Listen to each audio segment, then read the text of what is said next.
खबरें अभी तक ने नेता प्रतिपक्ष जयराम ठाकुर से खास बातचीत की। जयराम ठाकुर कहते हुए नजर आए कि वोटिंग को लेकर मतदाताओं में काफी उत्साह देखने को मिल रहा है। तीनों उपचुनाव के रिजल्ट बीजेपी के पक्ष में आएंगे। ईडी और आईटी की कार्रवाई राजनीतिक भावना से नहीं। क्या कुछ कहा वो आपको सुनाएंगे, सुनिए जरा।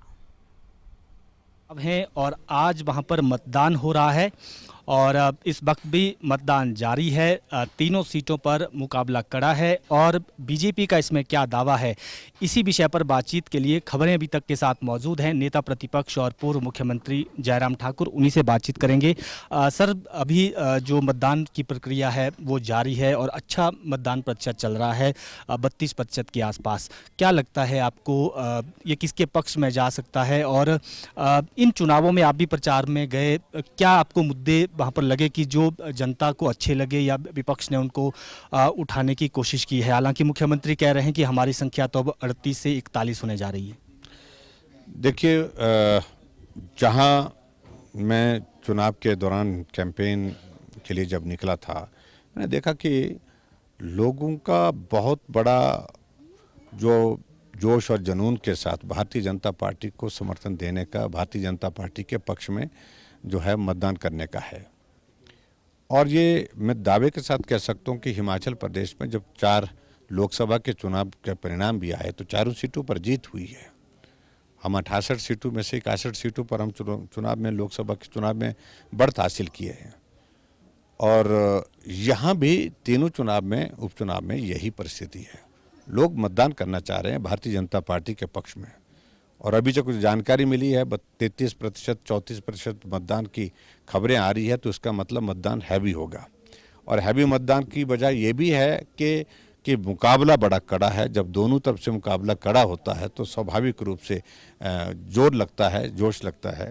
हालांकि उपचुनाव में मतदान कई बार कम रहता है, लेकिन यहाँ मुझे लगता है कि दोनों तरफ से जब मुकाबला जब जोरदार होता है तो निश्चित रूप से उसका ये परिणाम देखने को मिलता है।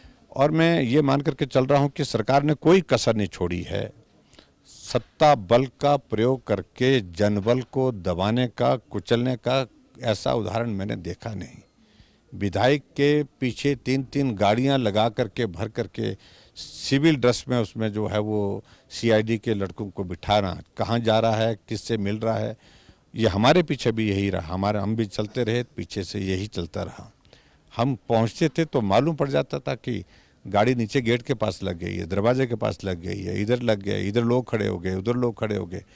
तो आखिरकार ठीक है, आप थोड़ा करिए, चुनाव में जानकारी हासिल करिए, लेकिन लोकतांत्रिक व्यवस्था में मुख्यमंत्री का भरोसा ही खत्म हो गया।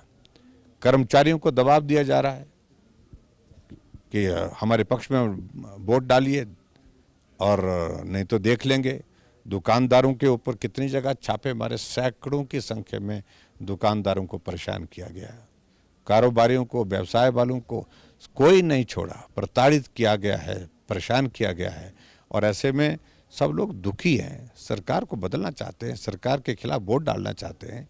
लेकिन मैं इंतज़ार करूंगा मतदान के बाद परिणाम का, और निश्चित रूप से परिणाम जो होगा वो भारतीय जनता पार्टी के पक्ष में होगा। सर, आपको लगता है कि जो आशातीत परिणाम है वो बीजेपी को मिल जाएंगे? और इसके साथ साथ चुनाव के दौरान भी हमने देखा कि एक आरोप बीजेपी पर लगता रहा कि बीजेपी इन उपचुनाव के लिए जिम्मेदार हैं, ज़बरदस्ती इस्तीफा करवाया गया 3 विधायकों का। मुख्यमंत्री, उप मुख्यमंत्री बार बार इस बात का जिक्र मंचों से करते रहे। नहीं, मैं एक बात ज़रूर कहना चाहता हूँ कि इस्तीफ़ा देने के लिए भी अगर जिम्मेवार है, जिन विधायकों ने त्यागपत्र दिया, उनको हालात ऐसे पैदा कर दिए। आखिरकार कब तक इन सारे हालात में से गुजरते वो? क्या 5 साल तक ऐसे ही रोज़ाना जलील करते रहे, रोज़ाना उनको धमकियाँ मिलती रहे, रोज़ाना उनके परिवार के खिलाफ जो है जांच एजेंसी जा कर के मामले दर्ज करती रहे? ये कभी नहीं होता था, ये नहीं होना चाहिए था। चुनाव हो गया, परिणाम निकल गया, जो जीत गया, जो हार गया, उस तरह से देखना चाहिए।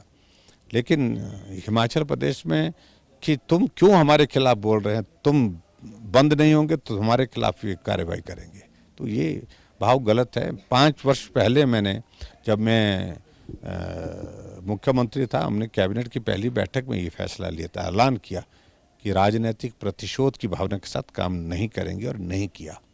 लेकिन यहाँ तो शुरुआत राजनीतिक प्रतिशोध की भावना के साथ पहले दिन से है और जिसका खामियाजा भुगतना पड़ रहा है। प्रदेश का काम रुका पड़ा है, बेरोजगार नौकरी का इंतजार कर रहा है, जो वादे कर रखे हैं, झूठे वादे कर रखे हैं, उन सारी बातों पर क्या है। लेकिन हिमाचल प्रदेश सरकार तो सिर्फ सत्ता को बचाने में लगी, कुर्सी को बचाने में लगी है, उनका कोई लेना देना नहीं है।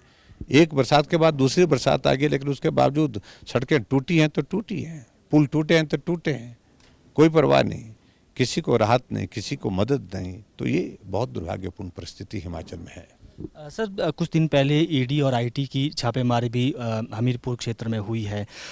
उसमें ये बात सामने आ रही है कि उसमें सरकार से जुड़े लोगों के करीबी उसमें संलिप्त है।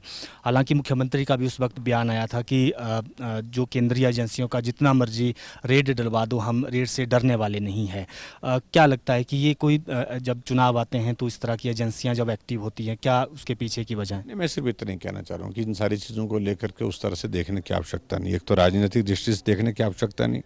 सेंट्रल एजेंसीज अपने इनपुट के आधार पर कार्रवाई करते हैं। इनपुट उनके पास रहा होगा, कुछ कार्रवाई की, अगर गलत किया है उन लोगों ने तो स्वाभाविक रूप से उनके खिलाफ जो कानून के मुताबिक कार्रवाई बनती वो कार्रवाई होगी।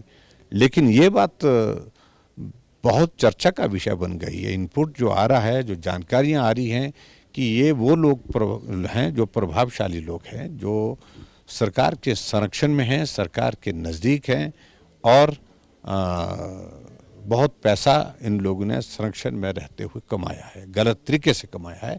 ये सारे बातें लोगों के बीच में है। इस पर जांच हो रही है। तो मुझे लगता है कि मुख्यमंत्री को अपनी स्थिति स्पष्ट करनी चाहिए। सर, आखिरी प्रश्न, आप दिल्ली में केंद्रीय मंत्रियों से भी मिले हैं, गृह मंत्री से भी मिले, आप रक्षा मंत्री से भी मिले हैं, किस तरह की बातचीत हुई है और क्या हिमाचल से जुड़ी कोई बातचीत उसमें की गई? देखिए, ये मुलाकात तो सिर्फ शिष्टाचार के नाते थी।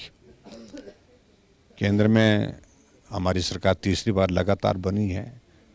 मंत्रालय जिन मंत्रियों को मिले हैं, वरिष्ठ नेताओं को कर्तव्य के नाते, शिष्टाचार के नाते उनसे मिलने के लिए गए थे और मिला मैं।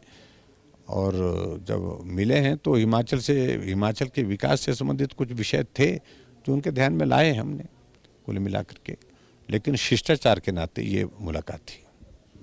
बिल्कुल, नेता प्रतिपक्ष जयराम ठाकुर थे और इन्होंने कहा कि 3 उपचुनाव बीजेपी जीतेगी। जिस तरह से यहाँ पर इस वक्त जो चुनाव चल रहा है, मतदान हो रहा है, उसके रुझान है, अच्छा वोटिंग परसेंटेज इस वक्त चल रहा है और इसके साथ साथ चुनाव के दौरान सरकार ने सत्ता का दुरुपयोग किया है, इस तरह का आरोप भी इनकी तरफ से लगाया गया है। वीडियो जर्नलिस्ट अंकुर के साथ प्रदीप ठाकुर।